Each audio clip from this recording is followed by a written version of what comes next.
Welcome to The Bottom Line. I'm Pastor Rick Utze from Maranatha in Plain City, Ohio. I was reading an article just today, actually, where the United States is doing some high-end warfighting operations trainings in the Mediterranean Sea, and they have two aircraft carrier groups, one the U.S. Abraham Lincoln, the other the USS John C. Stennis, and they're out there, and these carrier groups have a total of 130 aircraft, 10 ships, 9,000 sailors and Marines, and the Navy said a force that no other power has the ability to bring together.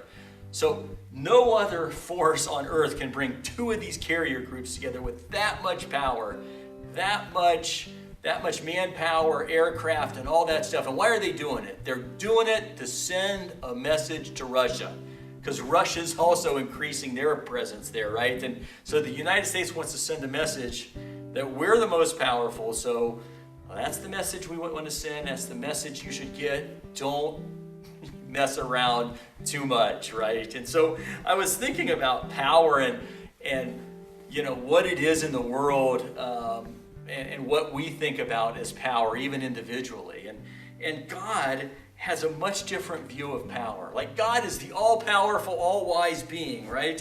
But Paul states in 1 Corinthians 1 where the real power is and where it comes from. And as we think about Easter and we think about Christ being crucified on Good Friday and what is death meant, what does it mean that he died on that cross? What message was being sent? More than that, wasn't just what message, what power there was. Like, we have the power to go from being dead people to being alive. It's not just he didn't want to just make bad people good, and that was a quote from Ravi Zacharias. He wants to make good, or he wants to make dead people alive. I mean, come on, that's real power. And so it says, Paul says, for the Jews ask for signs and the Greeks seek wisdom, but we preach Christ crucified, a stumbling block to the Jews and foolishness to the Gentiles.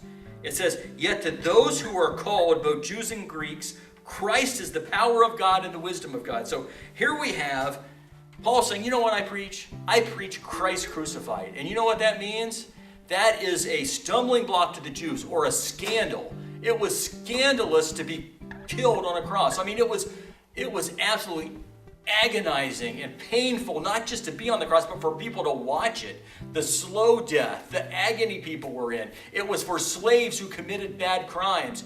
It was an absolute scandal if you were on that cross. And that's where Jesus went. Like, before the foundation of the world, he knew that's where he was going. And so Jesus was making a point about power on the cross.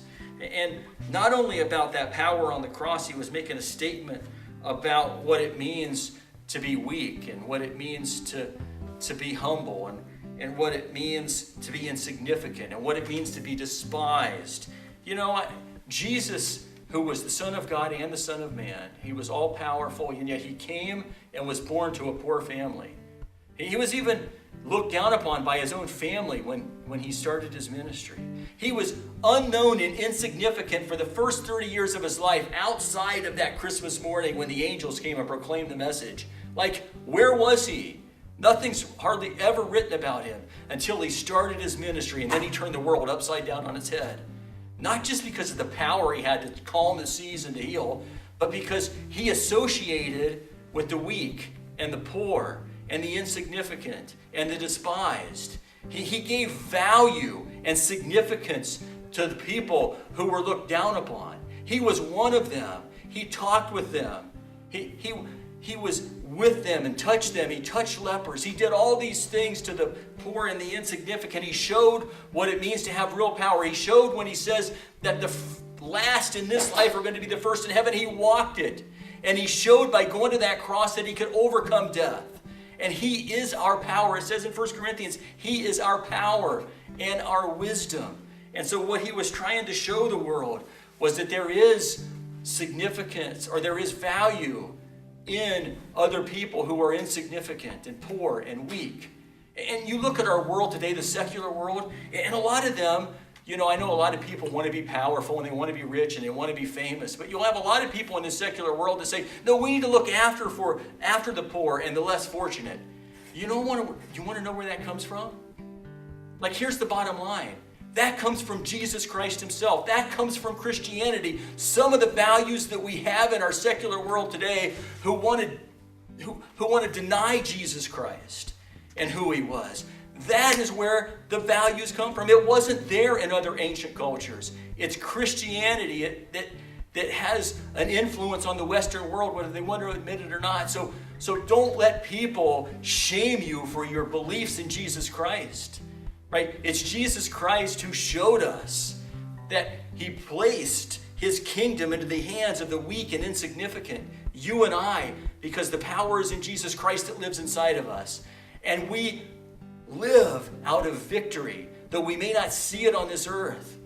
We will see it when he comes again. And so I just want you to know, it makes a difference in what we do today, and it makes a difference in eternal life. So keep on living, standing, proclaiming the name of Jesus. Thank you for watching, and I'll see you next time on The Bottom Line.